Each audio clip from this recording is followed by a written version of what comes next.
Je vais vous parler ici de la différence qu'il y a entre les événements proprement dits et l'impact qu'ils ont sur les gens. Si nous sommes un peu attentifs à la nature humaine, nous avons la preuve des dizaines de fois par jour que ce ne sont pas les événements eux-mêmes qui nous affectent, mais bien l'idée que nous nous en faisons. En effet, la façon de réagir de deux personnes face au même événement est souvent différente, elle peut même aller jusqu'à être totalement opposée. Je vais vous aider ici à amoindrir l'impact des événements négatifs et conjointement accroître ceux des événements positifs dans votre vie en acquérant deux petits réflexes mentaux.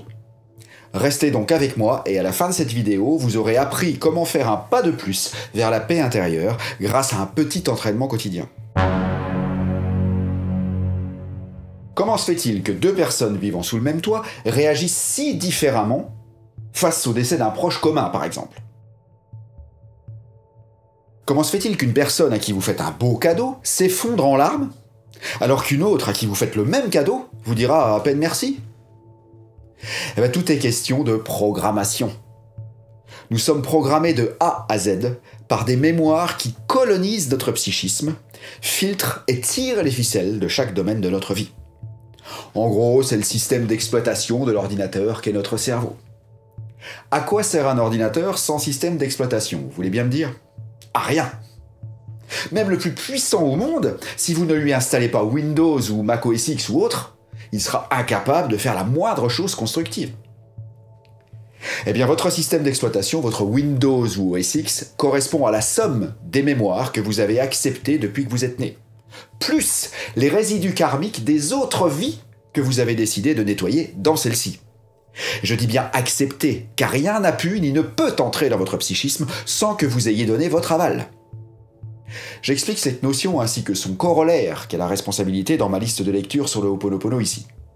Alors qu'il s'agisse de mémoires acquises dans cette vie-ci ou les résidus karmiques d'autres vies, la notion d'acceptation est universelle, car le karma dont vous devez vous affranchir aujourd'hui n'est autre que la somme des résidus de mémoire que vous avez acceptés dans d'autres vies et que vous avez laissés en suspens à vos décès précédents.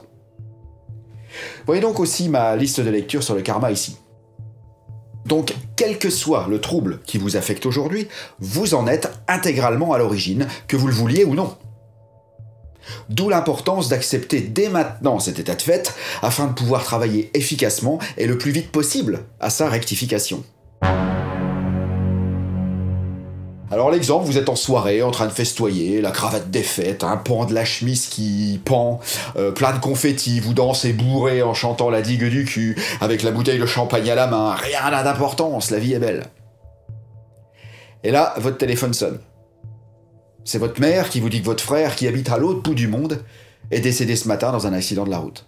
Et là, patatras, tout s'écroule. C'est le fait d'apprendre la nouvelle qui vous effondre, et non pas l'événement lui-même, vous êtes bien d'accord? La preuve, car votre frère était déjà mort lorsque vous faisiez le con il y a 5 minutes sur la piste de danse. Si c'était l'événement qui était responsable du choc, de la tristesse ou même de la dépression, vous en auriez été affecté à la seconde même où votre frère, même aux antipodes, serait passé de vie à trépas. C'est à la seconde où il est mort que vous auriez dû ressentir ça. D'ailleurs, c'est le cas pour les vrais jumeaux. Et là, ça se comprend, car ils sont issus du même œuf.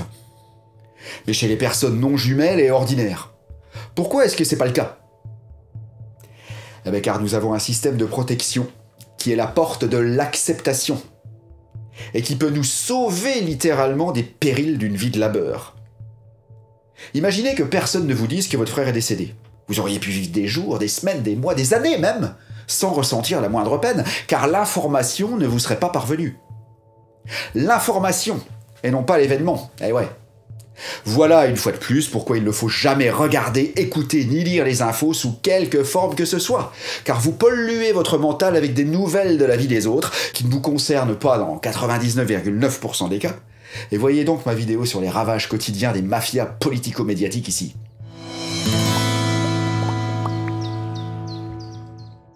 Grâce au Ho'oponopono, vous défragmentez, supprimez les doublons, videz la corbeille et faites la mise à jour en temps réel de votre système d'exploitation.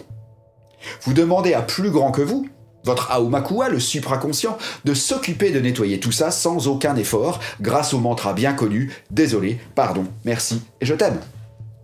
Cette philosophie et ce réflexe de nettoyer utilisé chaque jour de façon systématique vous permettront de maintenir votre mental propre, bien rangé, avec quelques pièces vides, afin d'encaisser plus sereinement, puis héberger temporairement n'importe quelle chose pénible de la vie courante lorsqu'elle atteindra votre psychisme.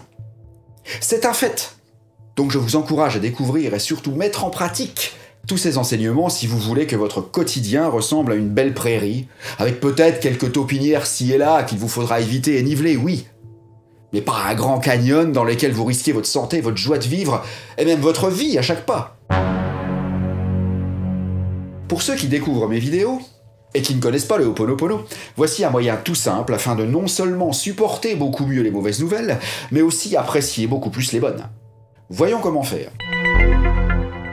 Tout d'abord, vous mettre d'accord avec le fait que c'est d'être informé de l'événement qui vous bouleverse, après avoir passé inconsciemment cette information par vos filtres à vous, les mémoires, et non pas l'événement lui-même, comme dit précédemment. Pour intégrer cette idée, pensez-y le plus souvent possible, méditez dessus, écrivez vos réflexions sur le sujet. Voyez mon chapitre sur les bienfaits de l'écriture dans ma vidéo ici. Jacques Dutronc et sa chanson « Et moi, et moi, et moi » résume parfaitement ce qu'est et devrait être notre vie. J'y pense puis j'oublie. Plus vous penserez à quelque chose, plus ça se manifestera dans votre vie. Et surtout, moins vous penserez à quelque chose, moins ça se manifestera dans votre vie. Dites-vous le plus souvent possible qu'en ce moment même, il se passe des milliards et des milliards de choses, aussi bien sublimes que dramatiques, voluptueuses qu'abominables, mais dont vous n'entendrez jamais parler, car vous ne partagez pas les mêmes mémoires, les mêmes vibrations. La clé de la joie intérieure, ici, est la maîtrise de ses pensées grâce et à cause de la loi d'attraction. Si dans votre quotidien normal, vous vous refusez d'entretenir la moindre pensée négative à propos de quoi que ce soit, si dès qu'il y en a une qui pointe son nez, vous la zappez, etc., votre mental se nettoiera naturellement, et lorsque l'on vous apprendra une mauvaise nouvelle, il saura la gérer, car il se sera entraîné avec les pensées négatives, et donc par extension tout ce qui est négatif. Vous trouverez sur ma chaîne des tas de vidéos qui vous aideront à chasser ce maudit négatif à tout niveau et prendre ou reprendre enfin le contrôle de votre vie. Je vous propose ici de vous entraîner à vous débarrasser du négatif virtuellement, de façon à ce que lorsque le concret arrivera, vous saurez quoi en faire. Et la couleuvre passera beaucoup plus facilement.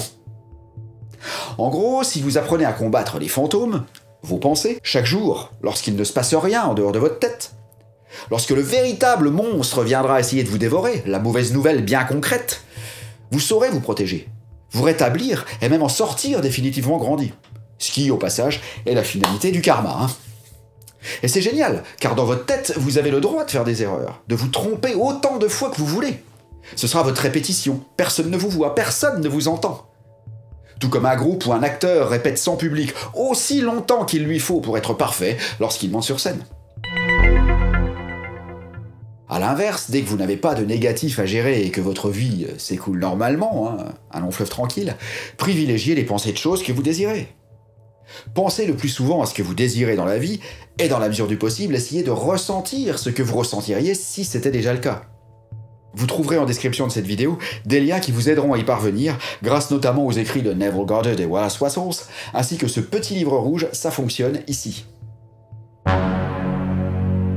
J'espère que ce petit exercice facile, cet entraînement, cette répétition deviendra tellement habituel que dans pas long vous n'y penserez même plus, et donc que votre vie s'embellira inéluctablement. Voilà, pensez à vous abonner ici en bas à droite, en cliquant ensuite sur la petite cloche pour ne rien louper de ce que je vais publier. Laissez-moi un pouce par le haut, commentez avec vos propres expériences, et surtout partagez avec tous ceux qui, à votre avis, gâchent leur vie avec des pensées négatives et ou sont ébranlés au moindre coup dur. Je vous rappelle que toutes mes listes de lecture sont disponibles en format PDF imprimable chez vous pour plus de confort, vous saurez tout ici. Je vous souhaite, comme d'habitude, une paix au-delà de ce que vous pouvez imaginer. À très vite.